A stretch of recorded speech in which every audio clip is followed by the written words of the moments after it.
first came up with the idea of Skyline, it was very much based on our available materials. Greg had just recently moved into a new condo in Marina del Rey overlooking the whole city. Kind of had this idea in our head that it would be an amazing location to watch the world in.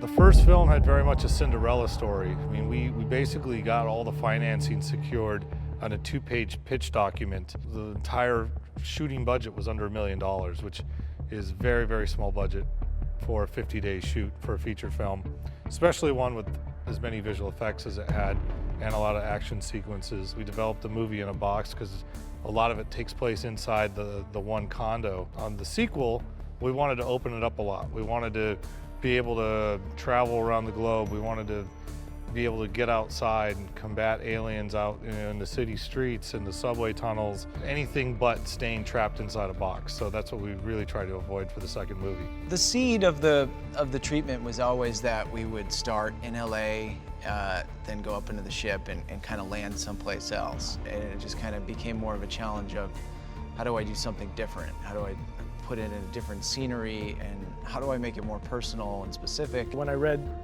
this script, okay, this is a lot of work in this, but it touched on a lot of things that I like photographically. I'm a big sci-fi nerd. It always locked on to the idea of a father bailing his son out of jail the night of the invasion. It's set at the same time as the first film, but of course goes far beyond it, and I felt like this was a great way to ground the story and explore the themes of fatherhood.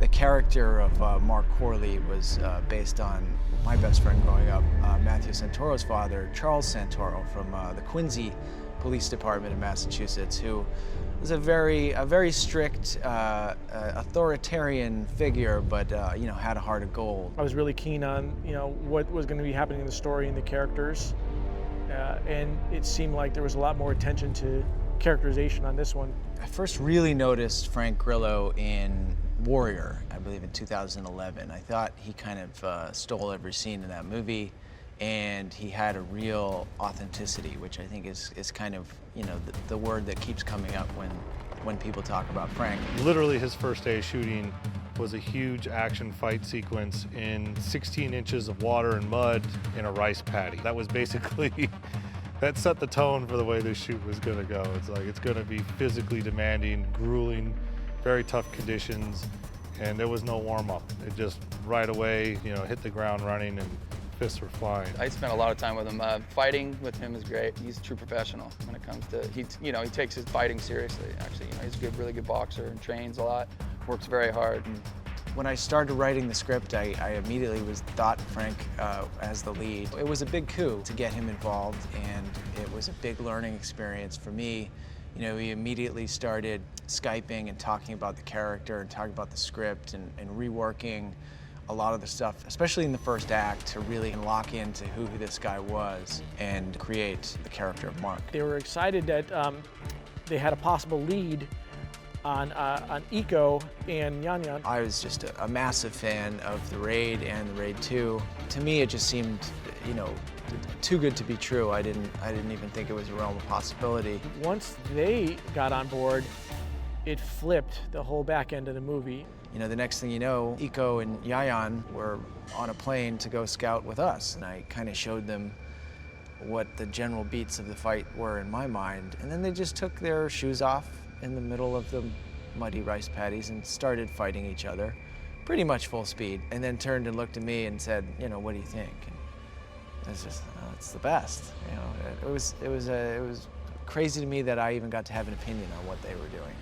There was no selling punches with the way that they were doing it. They hit each other, but they would know how to hit just grazing each other, a little bit of an impact, but the other guy who was getting hit could feel that and react and sell the punch even more believably. The believability factor of doing that, it just brought a whole nother level of realism that we were trying to do. It was actually very easy fighting them because they're so good at what they do.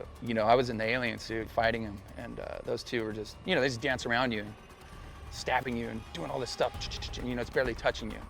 So it's very easy because they made the job really, really fun and great.